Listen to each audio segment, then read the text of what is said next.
ஹர ஹர நம பார்வதி பதையே ஹர ஹர மகாதேவா. தென்னாடுடைய சிவனே போற்றி, எந்நாட்டவர்க்கும் இறைவா போற்றி.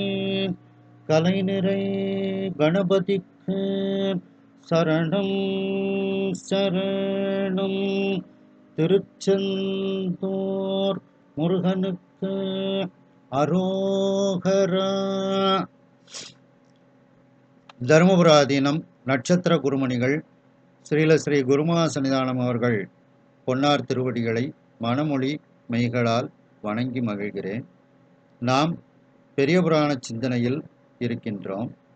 இந்த பெரிய புராண சிந்தனை செவ்வனே நிறைவேற நம்முடைய தருமபுராதீனம் குருமகா சன்னிதானம் அவர்கள் அருளாசி வழங்கி இருக்கின்றார்கள். அதை கேட்டு மகிழுங்கள்.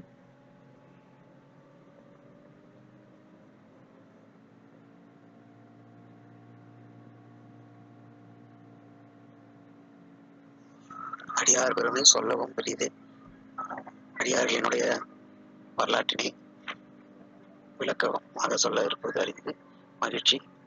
தொடர்ந்து தம்முடைய பணி சிறக்க வேண்டும் என்று எல்லாம் அல்ல செந்தமிழ் சொக்கநாதன் திருவருளை சிந்தித்து ஆசீர்வதிக்கின்றோம்.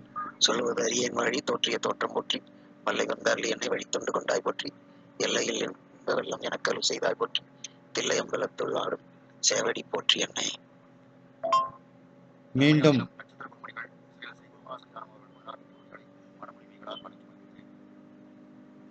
மீண்டும் தருமபுராதீனம் நட்சத்திர குருமணிகள் ஸ்ரீல ஸ்ரீ குருமகா சன்னிதானம் அவர்கள் பொன்னார் திருவடிகளை மனமொழி மெய்களால் வணங்கி மகிழ்கின்றேன்.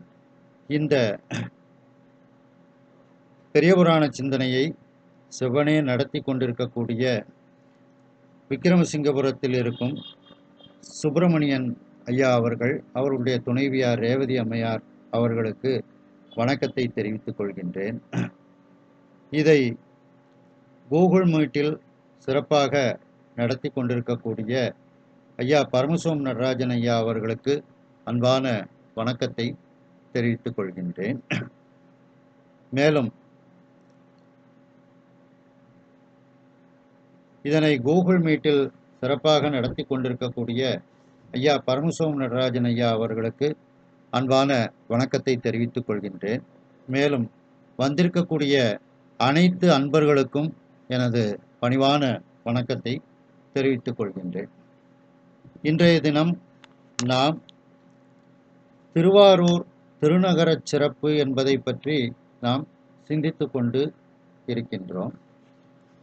அதில் அந்த அனபாய சோழனினுடைய வழியில் முதலாக வந்த அந்த மனுநீதி சோழன் என்கின்ற அரசன் இந்த திருவாரூரை தலைநகராக கொண்டு ஆண்டான் என்ற அளவில் சிந்தித்தோம். அதனுடைய தொடர்ச்சி செந்துருத்திப்பண் மத்தியமாவதி ராகம். ஒரு வரியை 2 தடவை கூறுகின்றேன். 2வது தடவை நீங்கள் சொல்லி அதை மனனம் செய்து கொள்ளுங்கள்.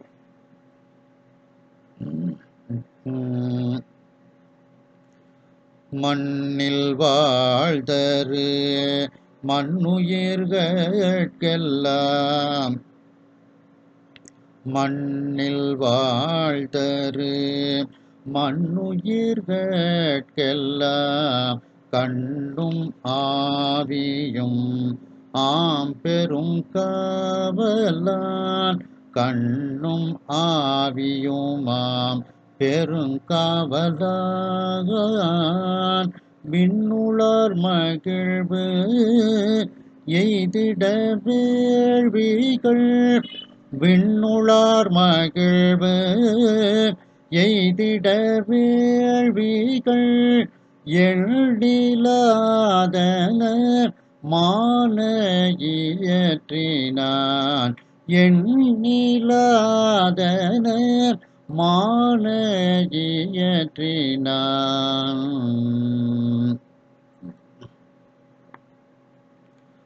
மண்ணில் வாழ்தரு மண்ணுயிர்கட்கெல்லாம், இந்த பூமியில் வாழக்கூடிய, வாழ்தரு அப்படிங்கிறத ஒரே வார்த்தையா எடுத்துக்கிடலாம். வாழக்கூடிய அந்த நிலைத்த உயிர்கட்கு எல்லாம். மண் அப்படின்னா நிலைத்த அப்படின்னு அர்த்தம். ஏன்னா பதி பசு பாசம் மூன்றுமே நித்திய பொருள். என்று நீ அன்று நான் அப்படிங்கிறது மாதிரி அந்த நிலைத்த உயிர் கூட்டங்கள் அப்படின்ட்டு, அழிவில்லாத உயிர் கூட்டங்கள். அப்படி அந்த மண்ணுயிர்கட்கெல்லாம், இதுல உயிர் அப்படின்னு சொல்லும் பொழுது மனிதர்கள், நடப்பன, பரப்பன எல்லாம் அதுல வந்துடும். அப்படி எல்லா உயிர்களுக்கும் இந்த மன்னன் எப்படி, அந்த மனுநீதி சோழன் எப்படிப்பட்டவன்? கண்ணும் ஆவியுமாம் பெருங்காவலான். அவர்களுக்கு அவன் கண்ணை போன்றும் உயிரை போன்றும் அவர்களை காக்கக்கூடிய மிகப்பெரிய காவலனாக அந்த சோழ மன்னன் இருக்கின்றான். விண்ணுளார் மகிழ்வு எய்திட.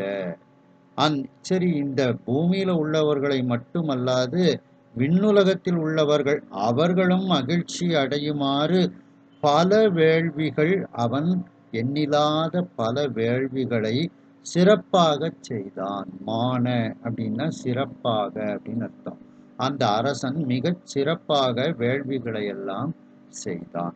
அப்படிப்பட்ட அந்த சோழ மன்னன் இந்த திருவாரூரை தலைநகராக கொண்டு அரசாட்சி செய்து வந்தான் அப்படின்ட்டு. இதுல வாழ்த்தரு அப்படிங்கிறத ஒரே வார்த்தையா எடுத்து வாழக்கூடியன்னு அர்த்தம் எடுத்துக்கிடலாம். இன்னொரு இது மண்ணில் வாழ் தரு.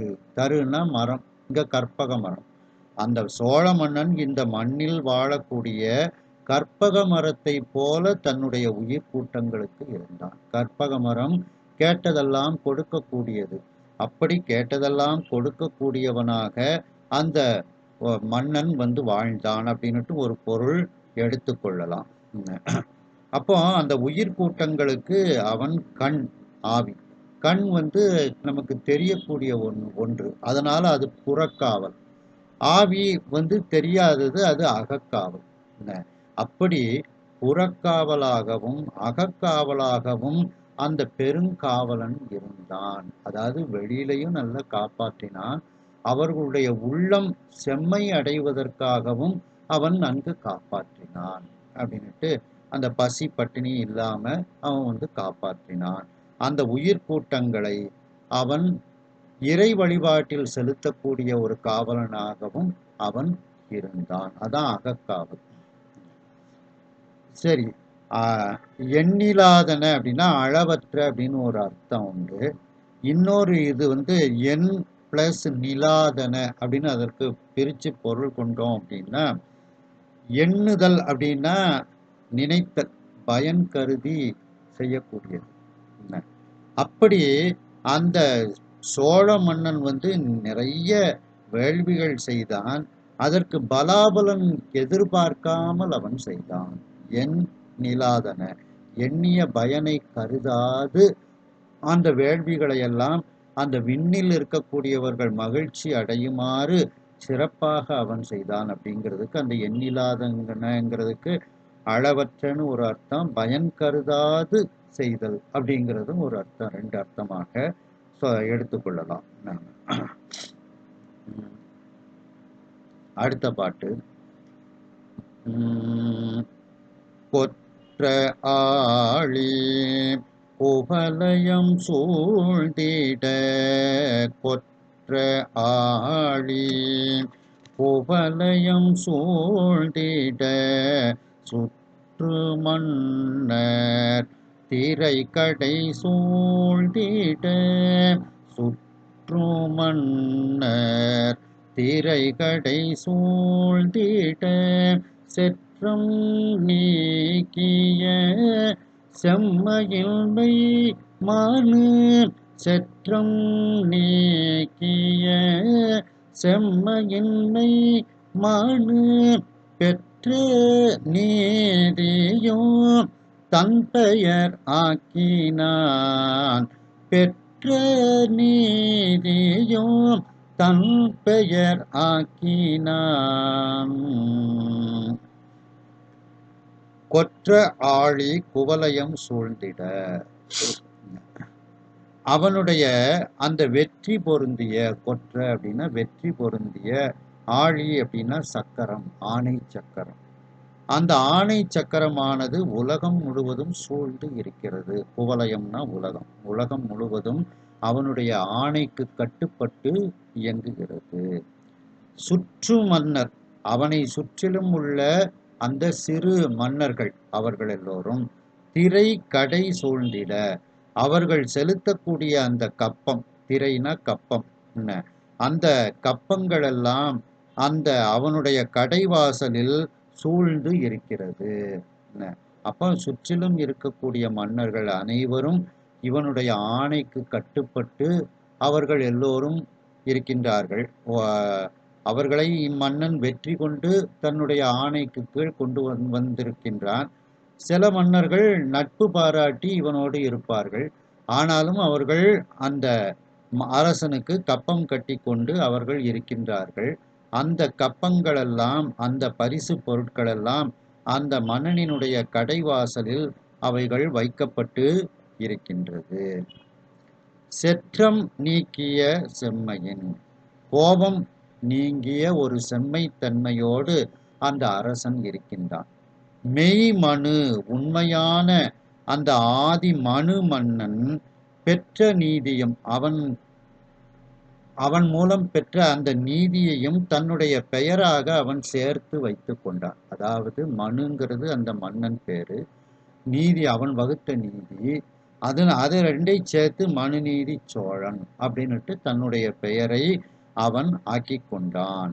அந்த மெய் மனு பெற்ற நீதியும், அப்ப மனுங்கிறதையும் சேர்த்து அவன் பெற்ற, அவன் செலுத்திய அந்த நீதியையும் சேர்த்து மனுநீதி சோழன் என்று தன்னுடைய பெயரை அந்த மன்னன் ஆக்கி கொண்டான். ஆதி மனு மன்னன். இந்த சோழ மன்னன் மண்ணில் இருக்கக்கூடிய அந்த உயிர்களுக்கு எல்லாம், மண்ணில் வாழக்கூடிய அந்த உயிர்களுக்கெல்லாம் கற்பக மரத்தை போன்று கேட்டதெல்லாம் கொடுக்கக்கூடியவனாக இருக்கின்றான். மேலும் அந்த மண்ணில் வாழக்கூடிய அந்த நிலைத்த உயிர்கள், உயிர் கூட்டங்கள், மனிதர்கள், நடப்பன, பரப்பன போன்ற இந்த உயிர் கூட்டங்களுக்கெல்லாம் அவன் கண் போலவும் உயிரை போலவும் அவர்களை காத்து வரக்கூடிய மிகப்பெரிய காவலனாக அவன் இருக்கின்றான். கண் என்பது புறக்காவலை குறிக்கும், ஆவி என்பது அகக்காவலை குறிக்கும். அகக்காவல் என்பது அந்த உயிர் கூட்டங்களை சிவ வழிபாட்டில் செலுத்தி முக்திக்கு அழைத்து செல்லக்கூடிய ஒரு நெறியை அவர்களுக்கு கொடுத்து கொண்டு அவன் இருக்கின்றான். அப்படிப்பட்ட மிகப்பெரிய காவலனாக அவன் இருக்கின்றான். இந்த மண்ணில் உள்ளவர்களோடு மட்டுமல்லாமல் விண்ணுலகத்தில் இருக்கக்கூடியவர்களும் மகிழ்ச்சியை அடைவதற்காக பல வேள்விகளை, அளவற்ற வேள்விகளை அவன் சிறப்பாக செய்தான். அந்த வேள்விகளை சிறப்பாக செய்யும் பொழுது அதில் எண்ணிலாதன, எண்ணிய பயனை கருதாது, அதாவது பயன் கருதாது அந்த வேள்விகளை எல்லாம் அவன் சிறப்பாக அந்த விண்ணில் உலகத்தில் உள்ளவர்கள் மகிழ்ச்சி அடைய வேண்டும் என்று அவர்களிடத்திலிருந்து எந்த பயனையும் கருதாது அவன் அந்த வேள்விகளை எல்லாம் சிறப்பாக அந்த மனுநீதி சோழன் செய்தான். அந்த சோழ மன்னனினுடைய வெற்றி பொருந்திய ஆணை சக்கரமானது இந்த உலகம் முழுவதும் சூழ்ந்து கொண்டு அந்த ஆணை செலுத்தி கொண்டு இருந்தது. அவனை சுற்றிலும் உள்ள மன்னர்கள் எல்லாம் கப்பம் கட்டி கொண்டு இருக்கின்றார்கள். அந்த திரைப்பொருளாக வந்த பரிசு பொருட்கள் எல்லாம் அவனுடைய கடைவாசலில் இப்பொழுது சூழ்ந்து இருக்கின்றது. சினத்தை நீக்கிய செம்மையை உடைய அந்த சோழ மன்னன் அந்த தன்னுடைய பெயரை அந்த ஆதி மனு மன்னனினுடைய பெயரோடு சேர்த்து கொண்டு, அவன் பெற்ற அந்த நீதியையும் தன்னுடைய பெயரோடு சேர்த்து கொண்டு தன்னுடைய பெயரை மனுநீதி சோழன் என்று ஆக்கி கொண்டான் அந்த சோழ மன்னன்.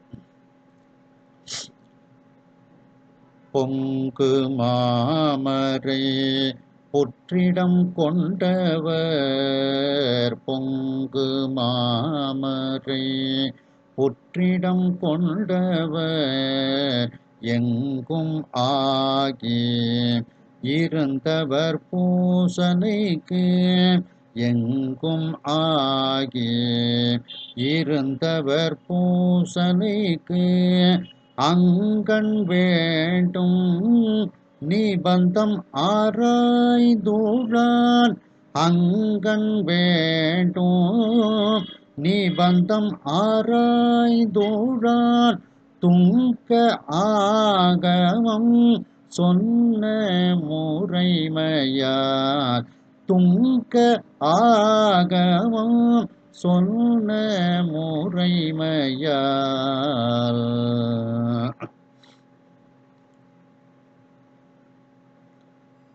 அதாவது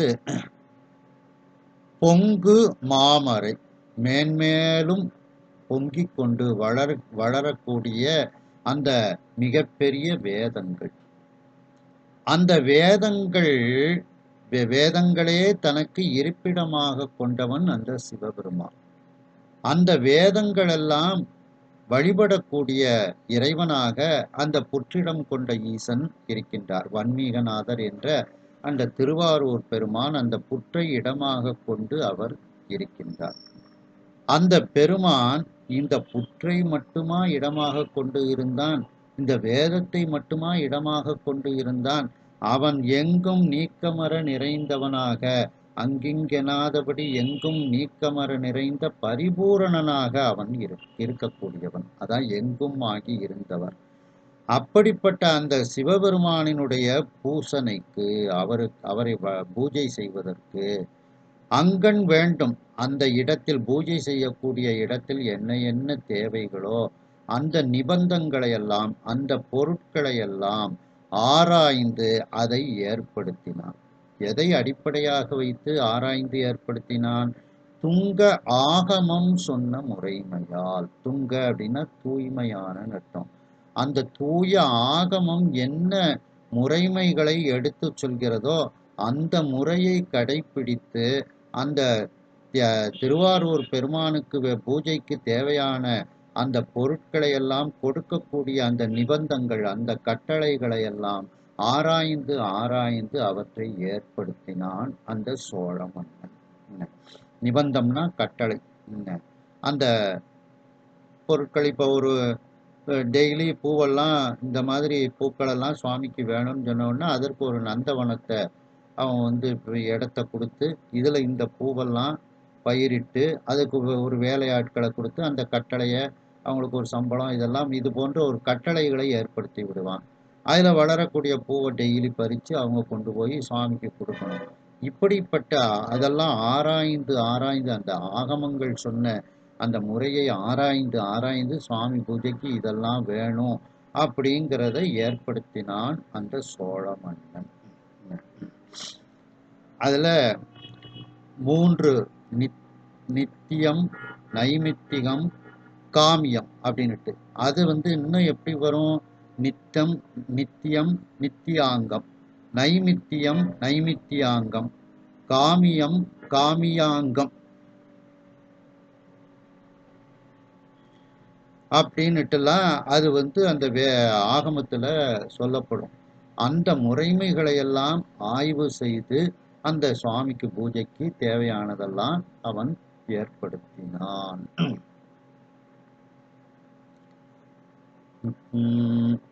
அறம்பொருள் இன்பமான அறநெறி வழாமற் புள்ளி அறம்பொருள் இன்பமான அறநெறி வழாமற் புள்ளி மரம் கடிந்து அரசரு போற்ற வையகம் காக்கும் நாளில் மரம் கடிந்து அரசரு போற்ற வையகம் காக்கும் நாளில் சிறந்த நல் தவத்தால் தேவி திருமணி வயிற்றில் மைதல் சிறந்த நல் தவத்தால் தேவி திருமணி வயிற்றில் மைதல் பிறந்தனல் உலகம் போற்ற பேரறி பொருளை அண்ணான் பிறந்தனல் உலகம் போற்ற பேரறி பொருளை அண்ணான். அந்த அரசன் எப்படிப்பட்டவன்? அந்த மனுநீதி சோழன் அறம்பொருள் இன்பம் ஆன அறநெறி வழாமல், அந்த அறம்பொருள் இன்பம்ங்கிற அந்த அறநெறி, அந்த தர்ம நெறியிலிருந்து தவறாமல் அவன் வாழ்ந்தான். அப்போ இதுல வீடு எங்க அப்படின்னுட்டு கேட்க வேண்டிய கேள்வி வரும். இந்த அறம்பொருள் இன்பம் மூன்றையும் விட்டதுதான் வீடு. என்ன அப்போ இந்த உலகத்துல முதல்ல எல்லாருக்கும் வாழ்வதற்கு முதல்ல அறம்பொருள் இன்பம் வேண்டும்.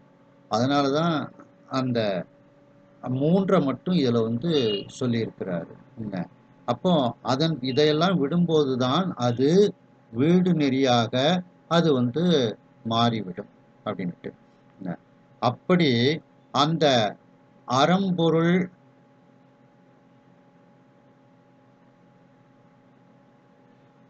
அந்த அறம்பொருள் இன்பமான அந்த தர்ம நெறியிலிருந்து தவறாமல் இவன் இருக்கின்றான்.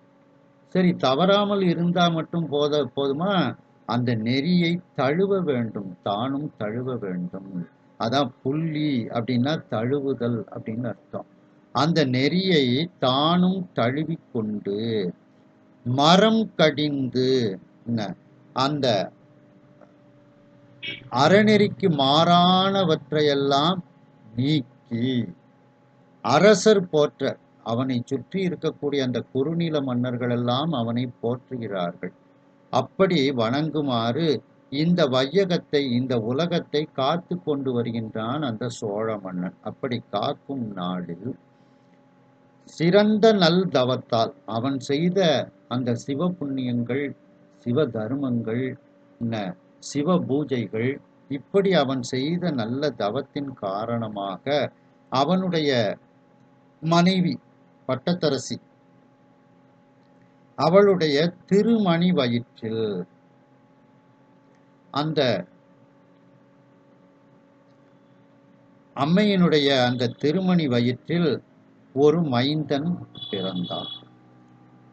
அவன் இந்த உலகமே போற்றுமாறு புகழ்வாய்ந்த இளம் சிங்கக்குட்டியை போல அவன் இருந்தான். பேர்னா புகழ், அரினா சிங்கம், குருளைனா குட்டி. புகழ்வாய்ந்த இளம் சிங்கக்குட்டியை போல அந்த மைந்தன் இருந்தான். அந்த மனுநீதி சோழனினுடைய மனைவி பெயர் ரத்தினமாலை. அந்த அரசகுமரனினுடைய பெயர் வீதி விடங்கன் அப்படின்னு அந்த சுவாமி பேரையே அப்படியே மகனுக்கு பேர் வச்சிருக்கிறார். அந்த திருவாரூர் தியாகராஜ பெருமானுக்கு இன்னொரு பெயர் வீதி விடங்கர் அப்படின்ட்டு அவருக்கு பேர்.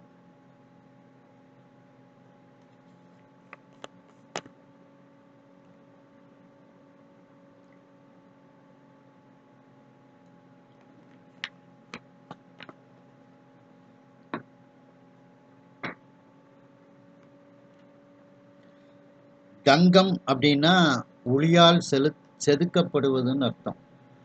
வி டங்கம் அப்படின்னா ஒளியால் செலுத்தப்படாது தானாக தோன்றியவர். அந்த தியாகராஜ பெருமான் இந்திரன்டேருந்து இந்த பூமிக்கு, இந்திரலோகத்திலிருந்து பூமிக்கு வந்தவர் திருவாரூர் வீதி விடங்கர். அந்த வீதி விடங்கன்கிற சுவாமி பெயரையே தன்னுடைய மகனுக்கும் அந்த அரசன் வைத்திருக்கின்றார். அப்ப அந்த சுவாமி பேர்ல எவ்வளவு அன்பு வைத்திருக்க கூடியவன்னு பார்த்து கொள்ளுங்கள். அதாவது மென்மேலும் வளர்ந்து கொண்டு இருக்கக்கூடிய அந்த மிகப்பெரிய வேதங்களெல்லாம் போற்றக்கூடியதாக இருக்கக்கூடிய அந்த சிவபெருமான், அந்த திருவாரூர் பெருமான் புற்றை இடமாக கொண்டவர், வேதங்களையே தான் தங்கும் இடமாகவும் கொண்டவர். அப்படிப்பட்ட பெருமான் எங்கும் நீக்கமர நிறைந்தவராகவும் அவர் இருக்கின்றார். வேதத்தில் மட்டுமல்ல, புற்றில் மட்டுமல்ல, எங்கும் நீக்கமர நிறைந்தவராக அந்த பெருமான் இருக்கின்றார். அப்படிப்பட்ட பெருமானினுடைய நித்தியப்படி பூஜைக்கு அந்த இடத்தில், பூஜை செய்யக்கூடிய இடத்தில் என்ன என்ன வேண்டுமோ அந்த நிபந்தங்களை எல்லாம், அந்த பொருட்களை எல்லாம் ஆராய்ந்து அந்த பொருட்களை ஏற்படுத்தினான். அதற்கு ஏற்றாற் போல கட்டளைகளை ஏற்படுத்தி அந்த பொருட்களெல்லாம், பூஜைக்குரிய பொருட்களெல்லாம் தினந்தோறும் அந்த பூஜை நேரத்தில் சென்று கோயிலை சென்று சேருமாறு கட்டளைகளை ஏற்படுத்தினான். அந்த நிபந்தங்களை, அந்த பொருட்களை எதை துணை கொண்டு அவன் செய்தான். அந்த தூய்மையான சிவாகமத்தில் சொன்ன முறைகளை எல்லாம் ஆராய்ந்து ஆய்வு செய்து அதில் சொல்லப்பட்ட முறைமைகளை கடைபிடித்து அந்த பூஜை பொருட்களை எல்லாம் அவன் கொடுப்பதற்கு கட்டளைகளை எல்லாம் அந்த திருவாரூர் பெருமானுக்கு ஏற்பாடு செய்தான் அந்த சோழ மன்னன். மேலும் அந்த சோழ மன்னன் அறம்பொருள் இன்பம் ஆகிய மூன்றாக இருக்கக்கூடிய அந்த அறநெறி, அந்த தர்ம நெறியை தர்ம நெறியிலிருந்து தவறாமல் வாழ்ந்தான். அந்த தர்ம நெறியை கடைபிடிக்கவும் செய்தான். அவன் அந்த தர்ம நெறியை தழுவிக்கொண்டு அந்த அறநெறிக்கு மாறானவற்றையெல்லாம் அதை நீக்கி சுற்றிலும் இருக்கக்கூடிய குறுநில மன்னர்களெல்லாம் அவனை போற்றுமாறு இந்த வையகத்தை அவன் காத்து கொண்டு இருக்கின்றான். அப்படிப்பட்ட ஒரு நாளில் அவன் செய்த சிவபூஜையாலும் சிவ தர்மத்தாலும் சிவ புண்ணியத்தாலும் அவனுடைய தேவியாகிய அவனுடைய பட்டத்தரசியாகிய ரத்தினமாலை என்ற அந்த அம்மையார் அவருடைய திருமணி வயிற்றில் ஒரு அழகிய மைந்தன் அங்கு பிறந்தான். அந்த மைந்தன் இந்த உலகமே போற்றுமாறு புகழ் பெற்ற ஒரு இளஞ்சிங்கத்தை போல அவன் இருக்கின்றான். மைந்து அப்படின்னா வல்லமைன்னு அர்த்தம். மைந்தன்னா வல்லமை உடையவன் அப்படின்னுட்டு அதற்கு பொருள். ரெண்டாவது, மகன் அப்படிங்கிறவன் வீட்டுக்கு மட்டும் பயன்படக்கூடியவன். மைந்தன்கிறவன் உலகத்துக்கும் நாட்டுக்கும் பயன்படக்கூடியவன். அதனால எல்லாரும் பார்த்தீங்கன்னா மண்ணின் மைந்தரே வருகன்னு தான் சொல்லுவாங்க. மண்ணின் மகனே வருகன்னு சொல்ல மாட்டாங்க. அப்படி அந்த மைந்தனாக இந்த உலகத்துக்கே இந்த இந்த சோழ நாட்டையே காப்பாற்றக்கூடிய மைந்தனாக அந்த மகன் பிறந்தான். அந்த மகனுக்கு அந்த சோழ மன்னன் அந்த திருவாரூர் பெருமானினுடைய பெயராகிய வீதி விடங்கன் என்ற பெயரையே தன்னுடைய மகனுக்கு பெயராக சூட்டினான். தவமுயன்று அரிதில் பெற்ற தனி இளம் குமரன் நாளும் தவமுயன்று அரிதில் பெற்ற தனி இளம் குமரன் நாளும் சிவமுயன்று அடையும் தெய்வ கலைபல திருந்தவோதி சிவமுயன்று அடையும் தெய்வ கலைபல திருந்தவோதி கவனவாம் புரவி யானை தேர்ப்படை தொழில்கள் கற்று கவனவாம் புரவி யானை தேர்ப்படை தொழில்கள் கற்று பவமுயல்றதுவும் பேரே எனவரும் பண்பின் மிக்கான் பவமுயல்றதுவும் பேரே எனவரும் பண்பின் மிக்கான். அப்படி தவம் செய்து தவம் முயன்று சிவபூஜை செய்து சிவ தர்மங்கள் சிவ புண்ணியங்களை எல்லாம் செய்து அதனால் அரிதில் பெற்ற அந்த ஒப்பற்ற இளங்குமரன், அந்த வீதி விடங்கன் என்கின்ற அந்த இளங்குமரன், அந்த இளவரசனும் தினந்தோறும் அவன் சிவபெருமானை அடையக்கூடிய முயன்று அடையக்கூடிய தெய்வ கலைகளை தினந்தோறும் கசடர அவன் கற்றான். அப்போ சிவபெருமானை வழிபடக்கூடிய பூஜை முறைகளை தெரிந்து கொள்கின்றான். சிவபெருமானுக்கு பாடினால் பிடிக்கும், அந்த பாடல்களை கற்றுக்கொள்கின்றான். சிவபெருமானுக்கு பரதநாட்டியம் பிடிக்கும், அந்த பரத கலையை கற்றுக்கொள்கின்றான். சிவபெருமானுக்கு வேதங்கள் ஆகமங்கள் புராணங்கள் இதிகாசங்கள் திருமுறைகள் இதெல்லாம் அவருக்கு பிடிக்கும், அதையெல்லாம் கற்றுக்கொள்கின்றான். அப்படி சிவபெருமானை முயன்று அடையக்கூடிய சிவனை அடையக்கூடிய அந்த தெய்வ கலைகள் பல இருக்கின்றது. அந்த தெய்வீக கலைகள் பலவற்றையும் அவன் திருந்த அப்படின்னா கசடு அற குற்றம் இல்லாமல் ஓதினா கற்றான். குற்றம் இல்லாமல் நன்கு தெளிவாக அவற்றையெல்லாம் அவன் கற்று தெரிந்து கொண்டான் அந்த அரசிடம் குமரன்.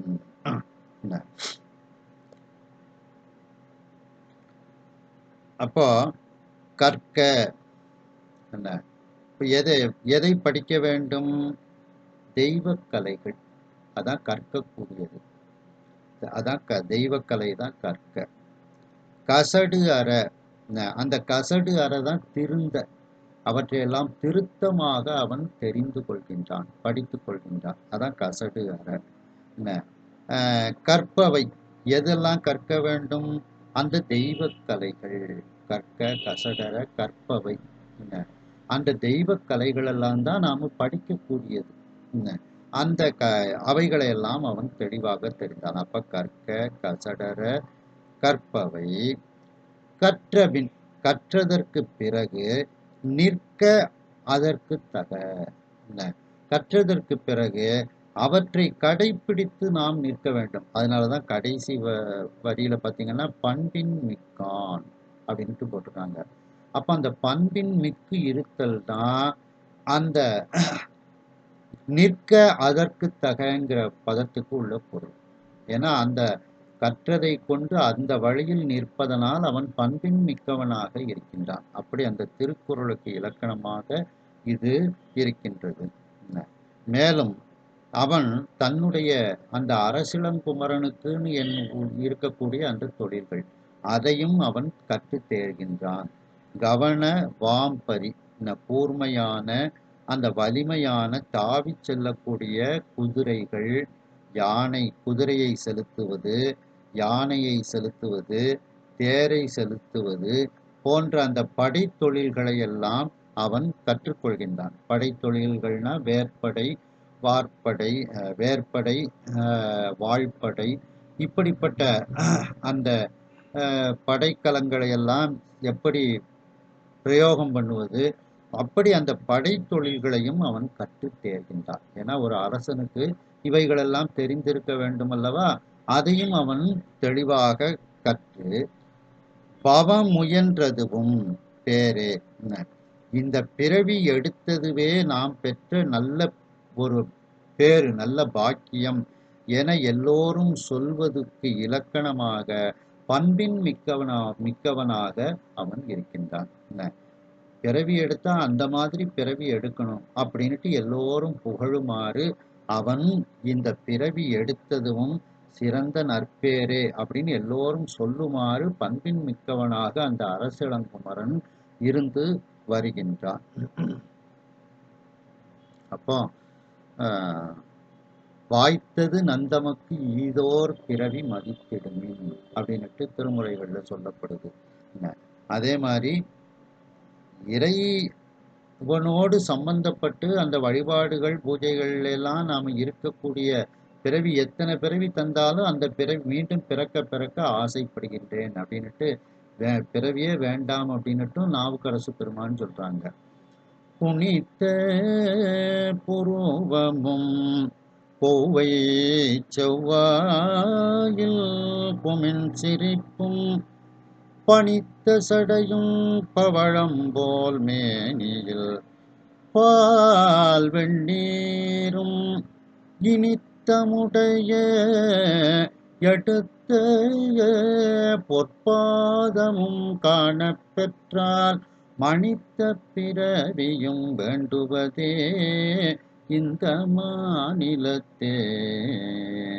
அப்போ எத்தனை பிறவினாலும் பிறக்க தயார் தான். ஆனால் ஒவ்வொரு பிறவியையும் சிவபெருமானை வழிபடக்கூடிய பிறவியாக, அவனுடைய திருவடியை மறவாத பிறவியாக எத்தனை பிறவி வந்தாலும் சரி அப்படின்னு சொல்றாங்க நாவுக்கரசு பெருமான். அதுபோல இந்த அரசிளங்குமரனும் இந்த பிறவி பிறந்ததும் ஒரு நல்ல பேரு தான், நல்ல ஒரு பயனை அடைவதற்குரிய பிறவியாக இருக்கின்றது என்று எல்லோரும் கூறுவாறு அவன் பண்பின் மிக்கவனாக அந்த அரசிளங்குமரன் இருக்கின்றான்.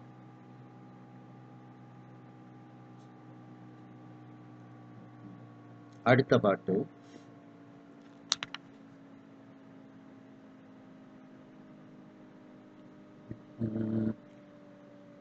அளவில் தொல்கலைகள் முற்றி அரும்பெறல் தந்தை மிக்க, அளவில் தொல்கலைகள் முற்றி அரும்பெறல் தந்தை மிக்க உளமகிழ் காதல் கூற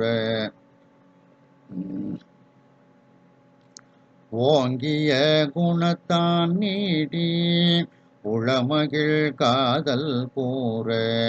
ஓங்கிய குணத்தான் நீடி இளவரசு என்னும் தன்மை எய்துதற்கு அணியனாகி.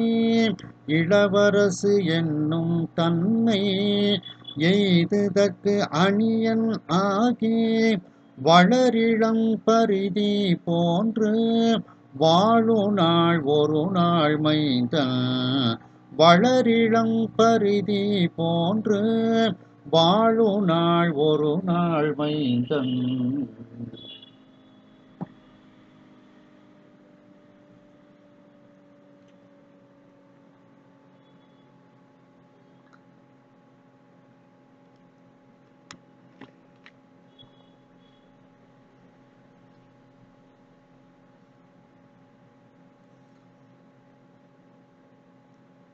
இப்படி அந்த இளவரசன் அரசிளங்குமரன் அளவில்லாத அந்த பழமையான கலைகளெல்லாம் முற்று பெறுமாறு அவன் அவற்றை நன்கு கற்றுத் தேர்கின்றான். அவனுடைய அரும்பெறல் தந்தை இந்த மகனை பெறுவதற்கு என்ன பாக்கியம் செய்தாரோ, இந்த அரசிளங்குமரனை பெற என்ன பாக்கியம் செய்தாரோ என்பதற்கிணங்க அவர் அந்த குமரனினுடைய தந்தையாகிய அந்த சோழ மன்னன் மிக்க உளமகிழ் காதல் கூற, மிக அதிகமாக உள்ளத்தில் மகிழ்ச்சியும் அன்பும் அவருக்கு இந்த அரசிளங்குமரனை பார்த்து பார்த்து ஏற்படுகின்றது. ஓங்கிய குணத்தால் நீடி, அந்த அரசிளங்குமரன் மிக சிறந்த குணங்களையெல்லாம் தனதாக்கி கொண்டு அவன் இருக்கின்றான். அந்த அரசிளங்குமரன் இளவரசி என்னும் தன்மை எய்துதற்கு அணியனாகி, அவனுக்கு பட்டம் கட்டலாம் அப்படிங்கிற மாதிரி, அந்த இளவரசு பட்டம் கொடுக்கலாம் அப்படிங்கிற தன்மை அவனுக்கு நிறைவடையக்கூடிய ஒரு அந்த பக்குவம் உடையவனாக, அந்த பக்குவம் ரொம்ப பக்கத்தில் வந்து விட்டது. அணியனாகின்னா இன்னைக்கு கூட அவனுக்கு அந்த இளவரசு பட்டம் கொடுக்கலாம், நாளைக்கு கூட கொடுக்கலாம் அப்படின்னுட்டு ரொம்ப பக்கத்தில் அந்த அணை வந்து விட்டான். அந்த அனைத்து தகுதிகளோடும் அந்த அரசிளங்குமரன், அணியன்னா அண்மை, பக்கத்தில்னு அர்த்தம். அப்ப இன்றைக்கே அவனுக்கு இளவரசு பட்டம் கொடுக்கக்கூடிய அளவிற்கு அவன் மிகவும் பக்குவம் அடைந்தவனாக அவன் மிக இருக்கின்றான். அவன் வளரிளம் பருதி போன்று, அந்த வளரக்கூடிய அந்த இளமையான சூரியனை போன்று அவன்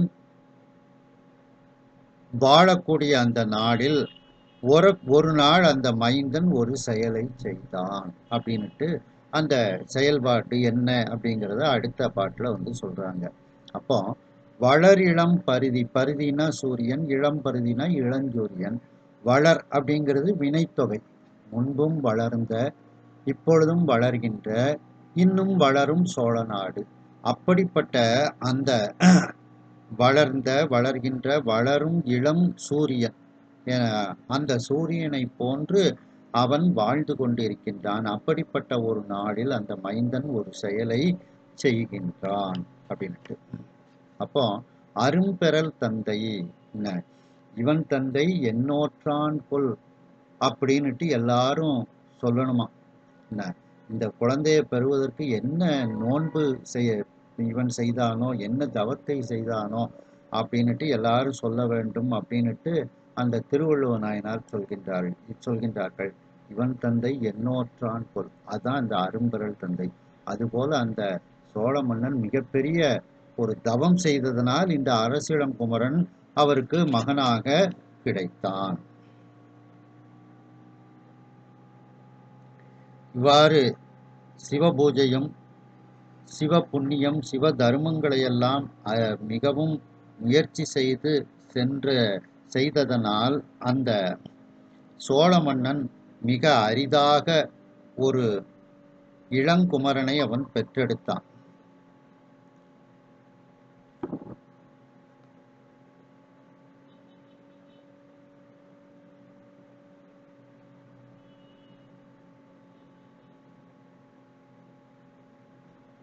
சார் சார்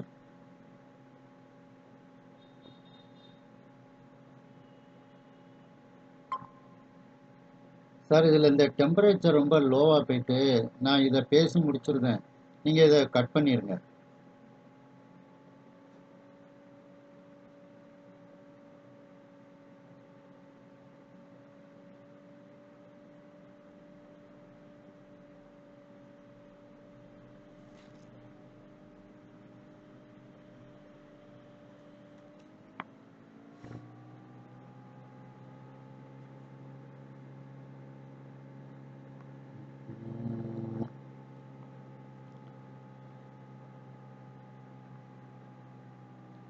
அதாவது இந்த சோழ மன்னன் மிக அதிகமான அந்த சிவ பூஜைகள், சிவ புண்ணியம், சிவ தர்மங்களெல்லாம் செய்து மிக அரிதாக பெற்ற அந்த ஒப்பற்ற இளங்குமரன் அரசிளங்குமரன், அந்த அரசிளங்குமரனும் தினந்தோறும் சிவபெருமானை முயன்று அந்த சிவபெருமானினுடைய திருவடியை அடையக்கூடிய அந்த தெய்வீக கலைகள் பலவற்றை அவன் தினந்தோறும் கசடு அற கற்று தெளிந்து கொண்டு இருக்கின்றான். அதாவது சிவபூஜை செய்தல், வேதங்கள், ஆகமங்கள், புராணங்கள்.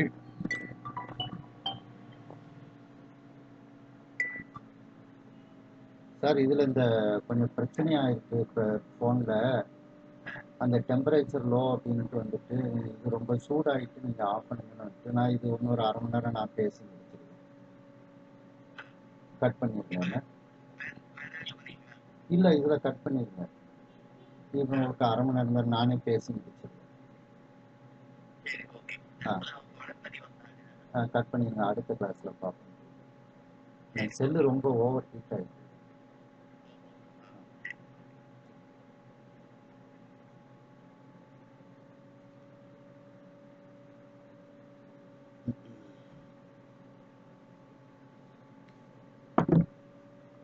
அப்படி அந்த இளங்குமரனும் சிவபெருமானை அடைவதற்காக அந்த சிவபூஜைகள், அந்த வேதங்கள், ஆகமங்கள், புராணங்கள் போன்றவற்றையெல்லாம் அவன் அந்த தெய்வீக கலைகளையெல்லாம் ஆடல், பாடல் போன்ற தெய்வீக கலைகள் பலவற்றையும் அவன் கசடு அற திருத்தமாக ஓதி கற்றுக்கொண்டான்.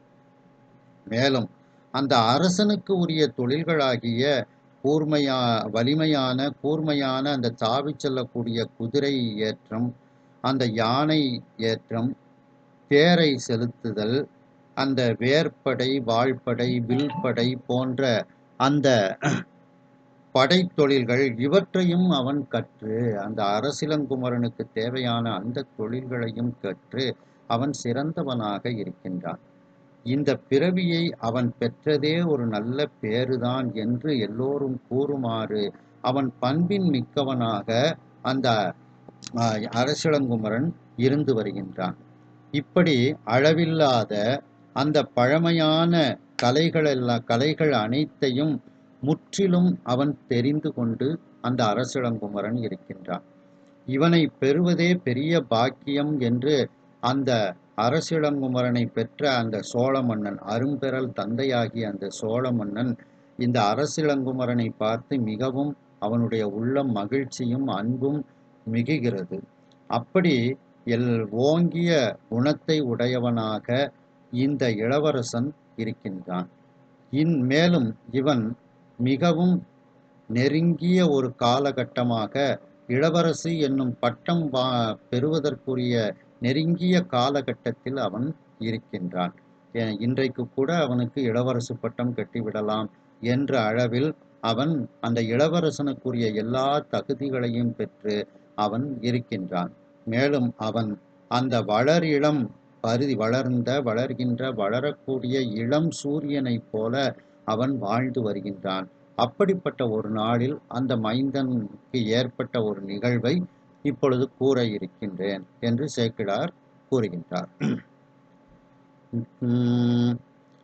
திங்கள்வெண் கவிகை மன்னன் திருவள்ளர் கோயில் நின்று, திங்கள்வெண் கவிகை மன்னன் திருவள்ளர் கோயில் நின்று, மங்குல் தோய் மாட வீதி மண்ணிளம் குமரர் சூழ மங்குல் தோய் மாட வீதி மண்இளம் குமரர் சூழ பொங்கலர் மாலை தாழ்த்த குங்கும குலவு தோழான் பொங்கலர் மாலை தாழ்த்த குங்கும குலவு தோழான் பொங்கிய தானை சூழ தேர்மிசை பொலிந்து போந்தான் பொங்கிய தானை சூழ தேர்மிசை பொலிந்து போந்தான்.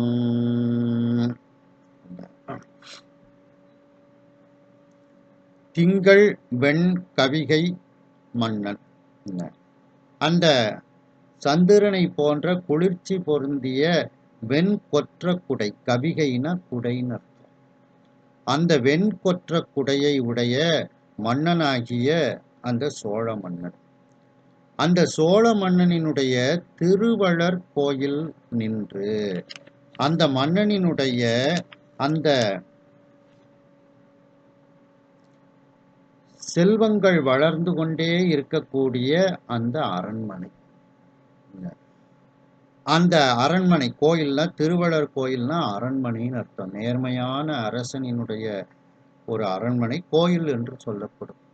அப்படி அந்த செல்வம் வளர்ந்து கொண்டே இருக்கக்கூடிய அந்த அரண்மனையில் இருந்து இப்பொழுது அரசன் வீதி உலாவாக தேர் மீது வருகின்றான். அந்த அரசிளங்குமரன்.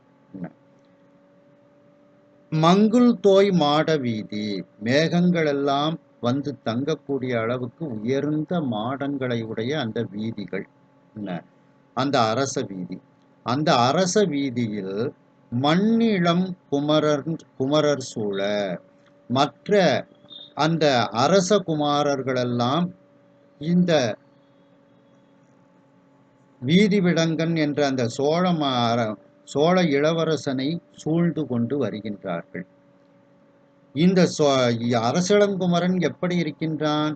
பொங்கலர் மாலை தாழ்ந்த, அந்த மனம் கமழக்கூடிய தேன் பொருந்திய மாலைகள் அவன் கழுத்தில் அணிந்திருக்கின்றான். மாலையை கழுத்தில் அணிந்திருக்கின்றான்.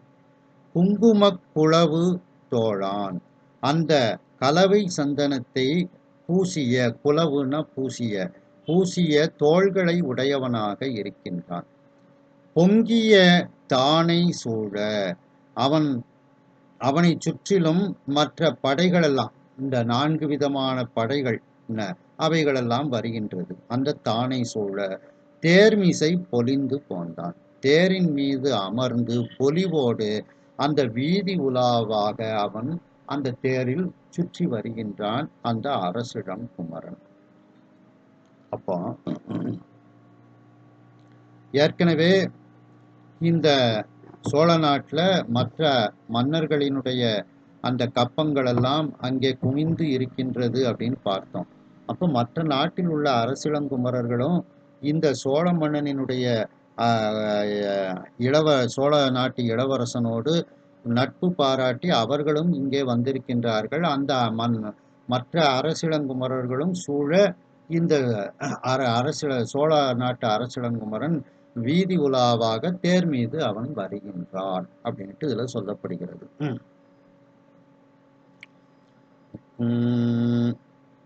பரசு வந்தியர் முன் சூத மாகதர் ஒருபால் பாங்க, பரசு வந்தியர் முன் சூதர் மாகதர் ஒருபால் பாங்க, விரைனரும் குழலார் சிந்தும் வெள்வளை ஒருபால் மிக்க, விரைனரும் குழலார் சிந்தும் வெள்வளை ஒருபால் மிக்க, முரசொடு சங்கம் ஆர்ப்ப முழங்கொலி ஒருபால் வெல்றி, முரசொடு சங்கம் ஆர்ப்ப முழங்கொலி ஒருபால் வெல்றி, அரசிளங்குமரன் போதும் அணிமணி மாட வீதி, அரசிளங்குமரன் போதும் அணிமணி மாட வீதி.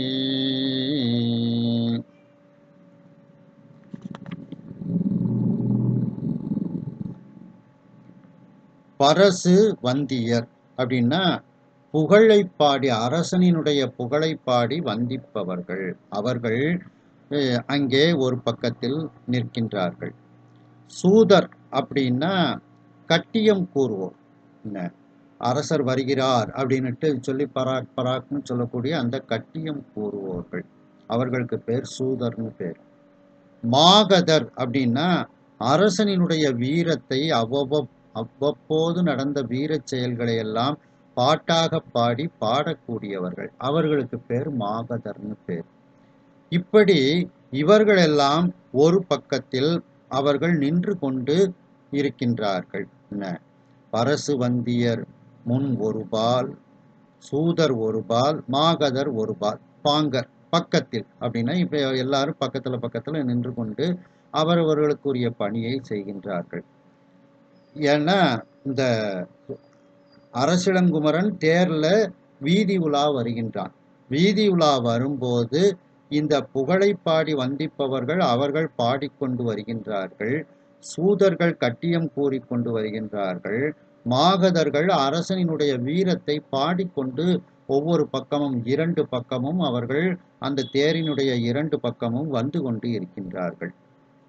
விரைனரும் குழலார் சிந்தும் வெள்வளை ஒருபால், அந்த வாசனை கமழக்கூடிய அந்த கூந்தலை உடைய பெண்கள், அவர்கள் தங்களுடைய கையில் இருக்கக்கூடிய வெண்மையான வளையல்களை அவர்கள் சிந்தி விடுகின்றார்கள். அதாவது பொதுவா ஒரு அரசன் உலா வரும்போது இந்த இளம் பெண்கள் எல்லாம் இந்த அரசன் நமக்கு கணவனாக கிடைக்க மாட்டானா என்று அவர்கள் நினைத்து பார்ப்பதாக எழுதுவது ஒரு மரபு இருக்கின்றது. அப்படி இந்த அரசிளங்குமரன் தனக்கு கணவனாக கிடைக்க மாட்டானா என்று அந்த அரசிளங்குமரன் வீதி உலா வருவதை பார்த்து கொண்டு நின்ற பெண்கள் அப்படியே அந்த அரசிளங்குமரனை நினைத்து உடல் வருந்தி அவர்கள் கையில் அணிந்திருக்கக்கூடிய வெண்மையான வளையல்கள் எல்லாம் கீழே விழுந்து விடுகிறது. அப்படி அந்த வெள்வளை சிந்தக்கூடிய அரசிளங்குமரனை நினைந்து மயங்கி வெள்வளையல், வெண்மையான சங்கு வளையல்களை இழக்கக்கூடிய பெண்கள் ஒரு பக்கத்தில் நின்று அந்த அரசிளங்குமரனை பார்க்கின்றார்கள். மிக்க முரசொடு சங்கம் ஆர்ப்ப, சிறந்த முரசுகள், சங்குகளெல்லாம், முரசுகள் வாசிக்கப்படுகிறது, சங்குகள் ஊதிக்கொண்டு இருக்கின்றார்கள். அவர்கள் ஒரு பக்கத்தில் நிற்கின்றார்கள். முழங்கு ஒலி ஒருபால், இப்படி முழக்கம் கொண்ட ஒலிகள் எல்லாம் அங்கு ஒரு பக்கத்தில் அவர்கள் அந்த ஒலிகளை எழுப்பி கொண்டு வருகின்றார்கள். இப்படி அந்த அரசிளங்குமரன் போதும் அணிமணி மாட வீதி, அந்த அரசிளங்குமரனாகிய அந்த வீதி விடங்கன் என்கின்ற அந்த அரசிளங்குமரன் செல்லக்கூடிய அழகு பொருந்திய அந்த மணிகளெல்லாம் பதிக்கப்பட்ட மாடங்கள் நிறைந்த வீதி இப்படி இருக்கின்றது. அந்த மாட வீதியில் அரசிளங்குமரன் இப்பொழுது தேரில் உலா சென்று கொண்டு இருக்கின்றான் அப்படின்ட்டு இதுல சொல்லப்படுகிறது.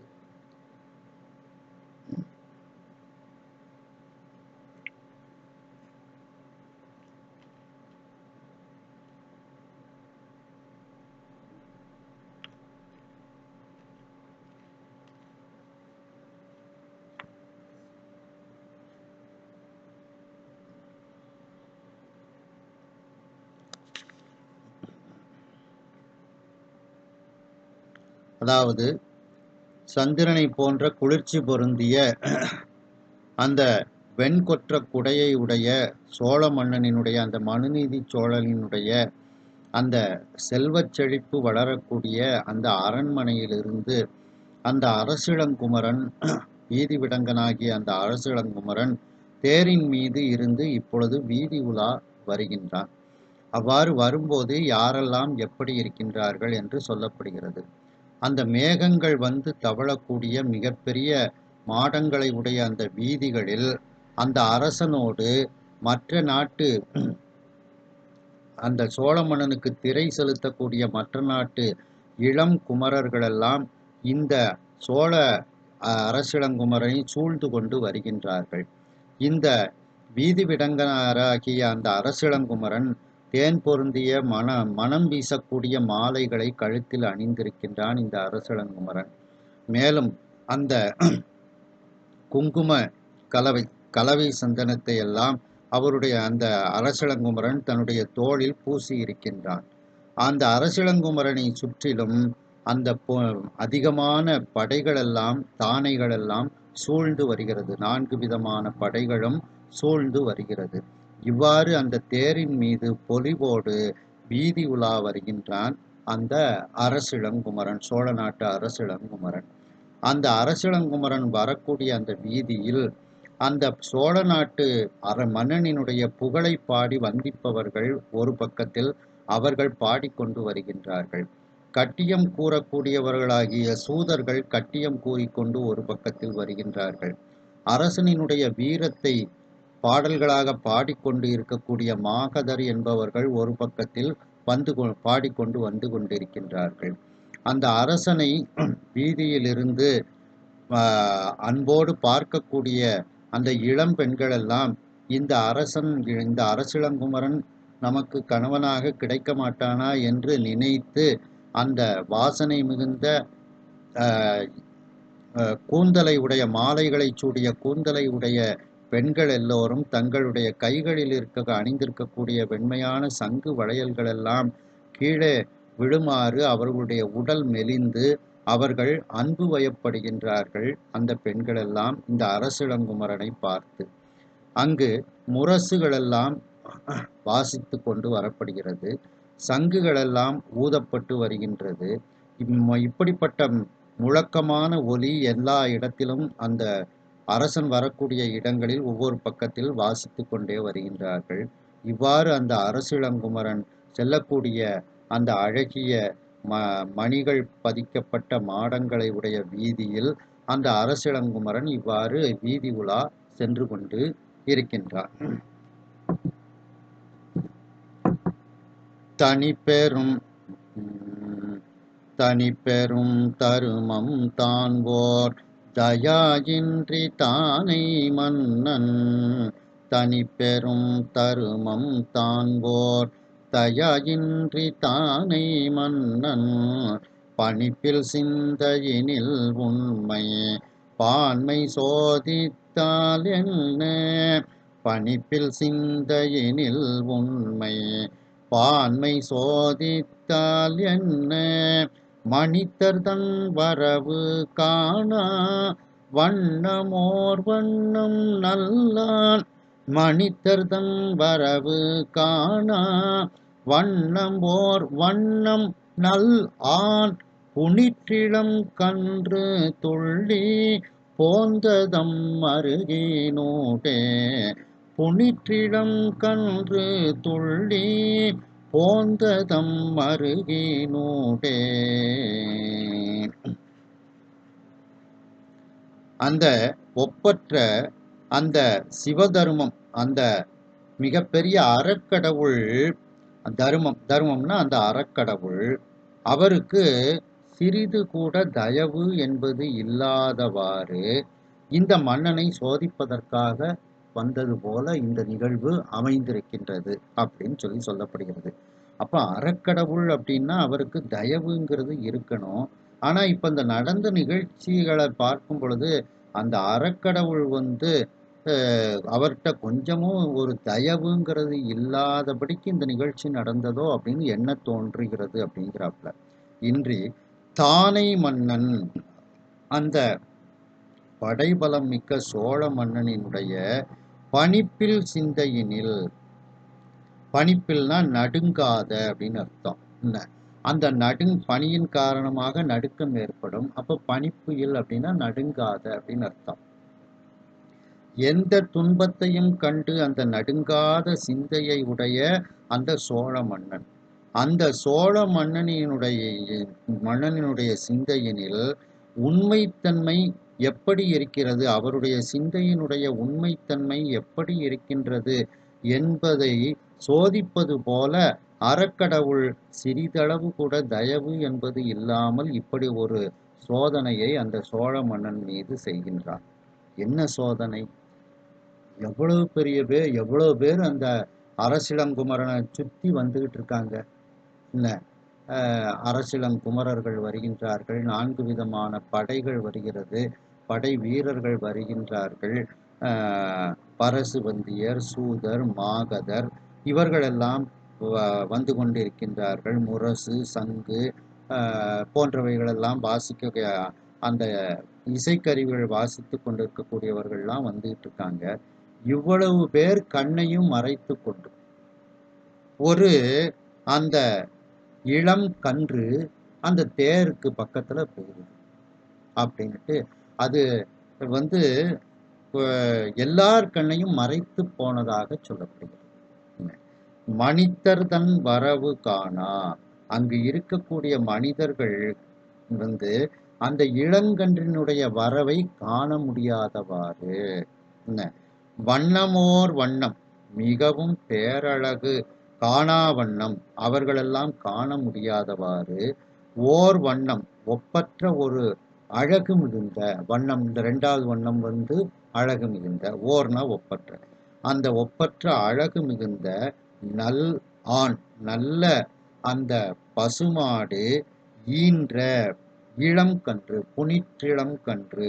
புனிறு அப்படின்னா ஈன்று அணிமை அப்படின்னு அர்த்தம். ஈன்றணிமை, ஈன்றணிமைனா அணிமைனா பக்கத்தில்னு அர்த்தம்.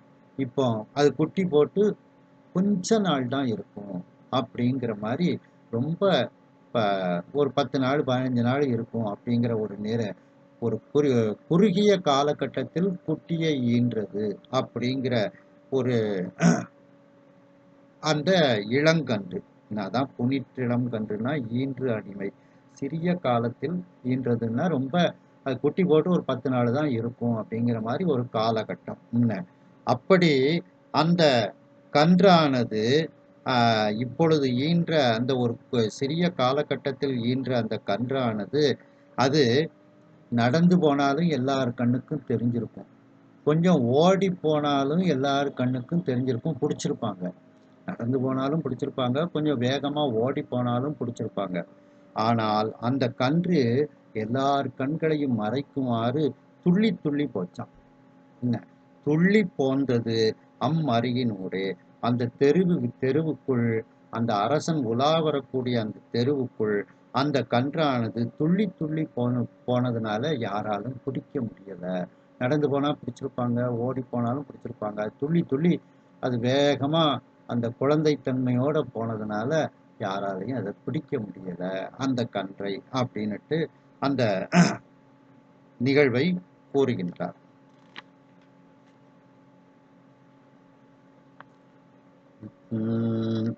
அம்புனிற்று ஆவின் கன்று ஓர் அபாயத்தின் ஓடு போகே, அம்புனிற்று ஆவின் கன்றோர் அபாயத்தின் ஓடு போகே, செம்பொனின் தேர்கால் மீது விசையினால் செல்லப்பட்டே, செம்பொனின் தேர்கால் மீது விசையினால் செல்லப்பட்டே, உம்பரின் அடைய கண்டங்கு உருகுதாய் அலமந்து ஓடி, உம்பரின் அடைய கண்டங்கு உருகுதாய் அலமந்து ஓடி, வெம்பிடும் அலரும் சோறும் மெய் நடுங்கு உற்று வீழும், வெம்பிடும் அலரும் சோறும் மெய் நடுக்கு உற்று வீழும்.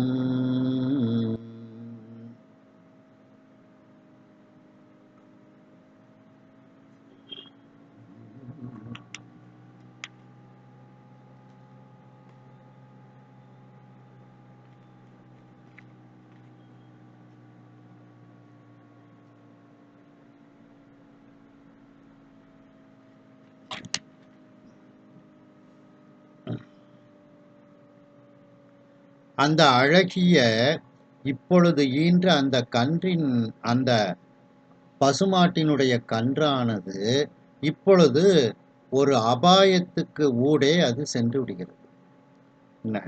அந்த செம்பொன் பதித்த அந்த தேரினுடைய அந்த கால் மீது, அந்த தேர் பைதா மீது விசையினால் செல்லப்பட்டு வேகமா துள்ளி துள்ளி அது ஓடுகிறது. அந்த தேர்கால்ல அது போய் மாட்டிக்கிடுது.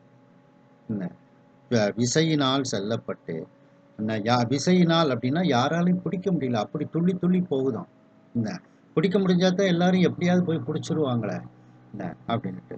அப்படி விசையினால் செல்லப்பட்டு உம்பரின் அந்த வேகமா சென்று அந்த தேர்கால்ல அது விழுந்து இறந்து போய்விடுகிறது.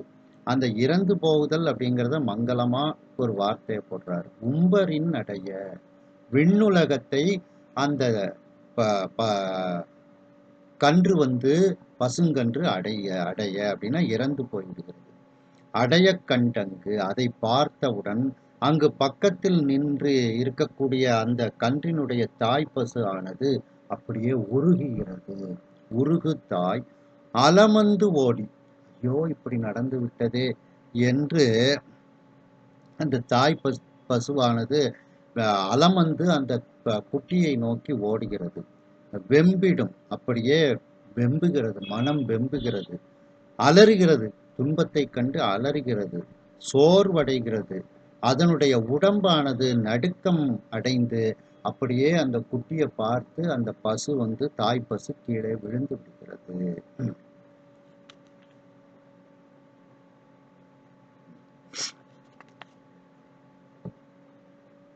அதாவது ஒப்பற்ற பெரிய அறக்கடவுளானவர் சிறிதும் இரக்கமில்லாமல் இந்த படைபலம் மிக்க மன்னனினுடைய நடுங்காத சிந்தை எப்படி இருக்கின்றது, எதை கண்டும் நடுங்காது நடுநிலையோடு இருக்கக்கூடிய இவன் சிந்தையினுடைய உண்மை தன்மை என்ன என்று சோதிப்பதற்காக இவனை சோதித்தால் என்ன என்று நினைத்து கொண்டு அந்த அறக்கடவுளானவர் சிறிதும் தயவு இன்றி ஒரு செயலை செய்கின்றார். மனிதர் அங்கு பல பேர் அந்த அரசிளங்குமரனை சுற்றி கொண்டு வருகின்றார்கள். அந்த அத்தனை மனிதர்களினுடைய அந்த கண்களிலும் இந்த கன்றினுடைய வரவு தெரியாது, காண முடியாத வண்ணம் ஓர் அழகிய வண்ணத்தை உடைய, நல்ல அழகை உடைய, நல்ல பசுமாட்டினுடைய இப்பொழுது ஈன்ற அந்த இளமையான கன்று ஒன்று அந்த கூட்டத்திற்கு நடுவில் யாருடைய கண்களுக்கும் தட்டுப்படாமல் துள்ளி துள்ளி அந்த தெருவுக்குள் இப்பொழுது அந்த பசுங்கன்று ஓடிச் சென்றது. அந்த அழகிய இப்பொழுது ஈன்ற அந்த பசுமாட்டின் கன்றானது இப்பொழுது ஒரு அபாயத்திற்கு நடுவில் அது சென்று அந்த சிவந்த பொன் பதித்த தேர்கால் மீது அது சென்று சேர்ந்து விடுகிறது. அந்த தேரினுடைய விசையினால் அந்த தேரினுடைய விசையானது அந்த கன்று மீது ஏறி அது இறந்து படுகிறது. தேவர் விண்ணுலகத்தை அது அடைகிறது, இறந்து விடுகிறது அந்த பசுங்கன்று. இதை பார்த்து அங்கு நின்று கொண்டு இருக்கக்கூடிய அந்த உருக்கமுடைய அந்த தாய் பசுவானது அலமந்து அந்த கன்றுக்கு பக்கத்தில் ஓடி வருகிறது. அது வெம்புகிறது, அலறுகிறது, சப்தமிடுகின்றது, சோர்வடைகிறது.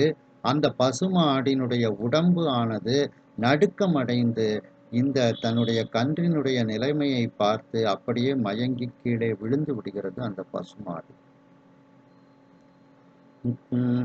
மற்றது கண்டு மைந்தன் வந்ததிங்கு அபாயம் என்று, மற்றது கண்டு மைந்தன் வந்ததிங்கு அபாயம் என்று சொல் தடுமாறி நெஞ்சில் துயருழந்து அறிவழிந்து, சொல் தடுமாறி நெஞ்சில் துயருழந்து அறிவழிந்து, பெற்றமும் கன்றும் இன்று என் உணர்வெனும் பெருமை மாழ, பெற்றமும் கன்றும் இன்று என் உணர்வெனும் பெருமை மாழ, செற்ற என் செய்கேன் என்று தேறி நின்று எழுந்து வீழ்ந்தான், செற்ற என் செய்கேன் என்று தேறி நின்று இழிந்து வீழ்ந்தான்.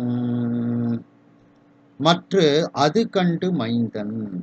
இதை பார்த்தவுடன் அந்த தேரில் இருந்த அந்த அரசிளங்குமரன், வந்தது இங்கு அபாயம் என்று, நமக்கு ஒரு அபாயம் வந்துவிட்டது என்று சொல் அப்படியே அவனுக்கு தடுமாறுகிறது. என்ன சொல்வது என்று தெரியாமல் தடுமாறுகின்றான். நெஞ்சில் துயர் உழந்து, நெஞ்சில் துயரம் ஏற்படுகிறது. அறிவு அழிந்து, அறிவு அப்படியே அவனுக்கு இல்லாமல் அழிந்து போய் நிற்கின்றது. அறிவை இழந்து, பெற்றமும் கன்றும் இன்று, இந்த பசுமாடும் அதனுடைய கன்றும் இன்றைய தினம் என்னுடைய அந்த உணர்வாகிய பெருமையை அடியோடு அழியுமாறு இவைகள் இறந்து விட்டதே அப்படின்னுட்டு அவன் நினைத்து பார்க்கின்றான். நான் என்ன செய்வேன் என்று தேரிலிருந்து அவன் கீழே இறங்கி மயக்கமுற்று கீழே விழுந்து விடுகின்றான். தேரினின்று இழிந்து அப்படின்னா கீழே இறங்கி அந்த பசுமாட்டையும் அந்த கன்றையும் பார்த்த உடனே மயக்கமடைந்து கீழே விழுந்து விடுகின்றான் அந்த அரசிளங்குமரன்.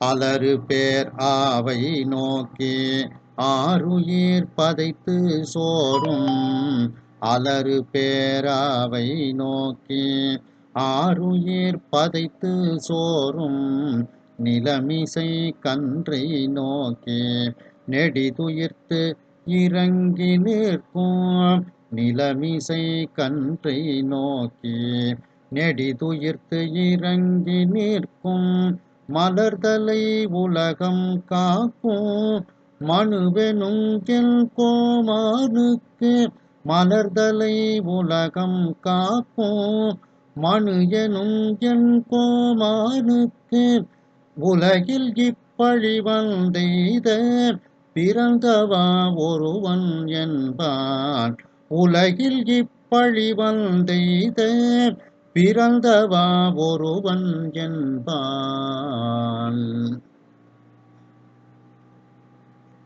அந்த சிறந்த பசுவானது அலறுகிறது. பேர் அப்படின்னா சிறந்த அர்த்தம். அலறு, அந்த பசுவானது தன்னுடைய கன்றை நோக்கி அப்படியே அலறுகிறது. அப்படி அலறக்கூடிய அந்த பசுவை நோக்கி ஆருயிர் பதைத்து சோறும், அந்த அரசிளங்குமரன் அவனுடைய உயிர் அப்படியே பதைபதைப்பு அடைகிறது, சோர்ந்து போகின்றான். நிலமிசை கன்றை நோக்கி, கீழே வந்து அந்த கன்றானது இறந்து கிடக்கின்றது.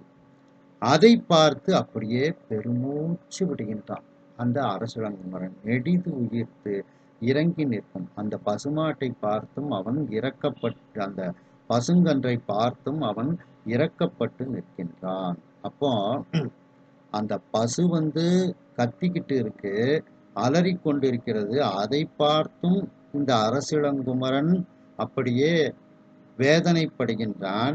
கீழே விழுந்து கிடக்கக்கூடிய அந்த பசுங்கன்றை பார்த்தும் அப்படியே பெருமூச்சு விட்டு கொண்டு அவன் வேதனையில் மூழ்கி கொண்டு இறங்கி அவன் நிற்கின்றான் அந்த அரசிளங்குமரன். அதான் அந்த அரசிளங்குமரன் எல்லா உயிர்களிடத்திலும் அன்பு பாராட்டக்கூடியவனாக இருந்ததனால் இந்த பசுவும் அதனுடைய கன்றினுடைய துன்பத்தை பார்த்து அவன் வேதனைப்படுகின்றான்.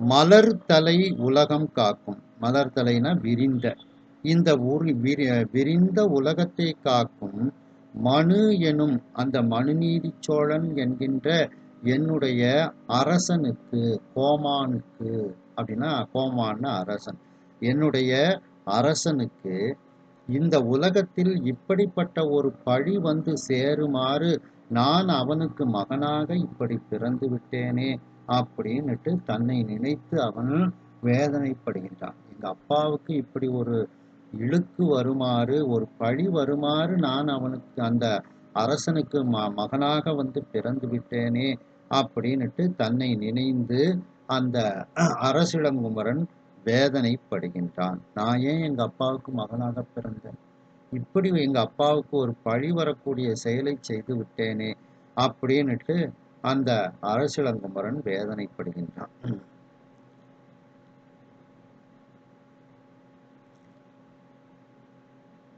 இந்த பசுமாட்டினுடைய செயலை கண்டு அந்த அரசிளங்குமரனாகிய மைந்தன் நமக்கு இப்பொழுது ஒரு மிகப்பெரிய அபாயம் வந்துவிட்டது என்று நினைத்ததனால் அவனுடைய சொற்கள் எல்லாம் தடுமாறுகிறது. நெஞ்சில் அவனுக்கு துயரம் ஏற்படுகிறது. அதன் காரணமாக அந்த குமரனினுடைய அறிவு அங்கே அழிந்து விடுகிறது. அறிவை இழந்து விடுகின்றான். இந்த பசுமாடும் இந்த கன்றும் இன்றைய தினம் என்னுடைய உணர்வாகிய அந்த பெருமையை அடியோடு அழியும்படி இவைகள் செய்து விட்டனவே, நான் என்ன செய்வேன் என்று தேரிலிருந்து கீழே இறங்கி துன்பத்தின் காரணமாக கீழே விழுந்து விடுகின்றான், மயங்கி விழுந்து விடுகின்றான். அதன் பிறகு மயக்கம் தெளிந்து எழுந்து அங்கு அந்த கன்றின் பக்கத்தில் அலறி கொண்டிருக்கக்கூடிய அந்த சிறந்த பசுவை நோக்கி அவனுடைய உயிரானது பதைபதைப்பு அடைகின்றது. அந்த அரசிளங்குமரனினுடைய உயிரானது பதைபதைப்பு அடைகிறது. அவன் சோர்ந்து போகின்றான்.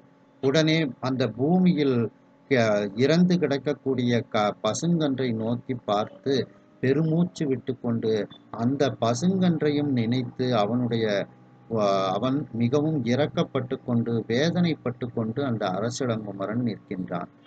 விரிந்த உலகத்தை காக்கக்கூடிய என்னுடைய தந்தையாகிய மனு என்கின்ற பெயரை கொண்ட மனுநீதி சோழனாகிய என்னுடைய அரசனுக்கு இந்த உலகத்தில் இப்படிப்பட்ட பழி வந்து அடையுமாறு நான் அந்த அரசனுக்கு ஒரு மகனாக பிறந்து விட்டேனே என்று தன்னுடைய நிலைமையை எண்ணி மிகவும் வேதனைப்படுகின்றான் அந்த அரசிளங்குமரன்.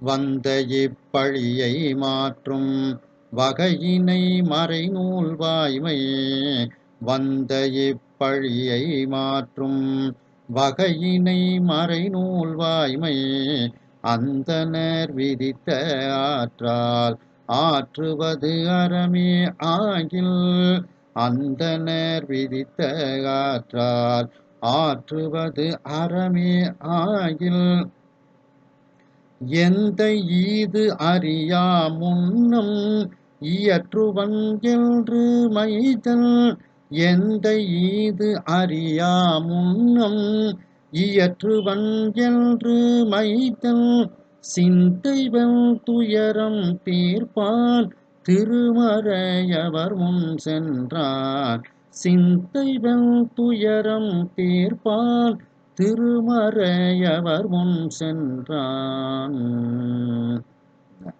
நமக்கு ஏற்பட்ட இந்த பழியை இப்பொழுது மாற்றக்கூடிய வகையை நாம் செய்ய வேண்டும் அப்படின்னுட்டு, அப்ப இதற்கு தீர்வு யாரிடத்தில் கேட்கலாம் அப்படின்னா, நல்ல வேத நூல்களை கற்று தெரிந்து உண்மையாக இருக்கக்கூடிய அந்த அந்தணர்கள் விதித்து வைக்கப்பட்ட அந்த வழியை பின்பற்றி அவர்கள் சொன்ன அந்த தர்மத்தை செய்வதுதான் அறம் அப்படின்னுட்டு அவன் நினைத்து கொண்டு அந்த அந்தணர்களை நாம் சென்று பார்த்து இதற்கு என்ன ஒரு தீர்வை நாம் செய்ய வேண்டும் என்று அவன் நினைத்து கொண்டு, என்னுடைய தந்தை இந்த செயலை அறிவதற்கு முன்னமேயே, தெரிந்து கொள்வதற்கு முன்னமேயே இதற்கு தக்க பரிகாரத்தை நான் செய்வேன் என்று அந்த மைந்தன் மனதில் நினைத்து கொண்டு சிந்தையில் கொடுமையான துயர உடையவனாக அந்த துயரத்தை தீர்க்கும் பொருட்டு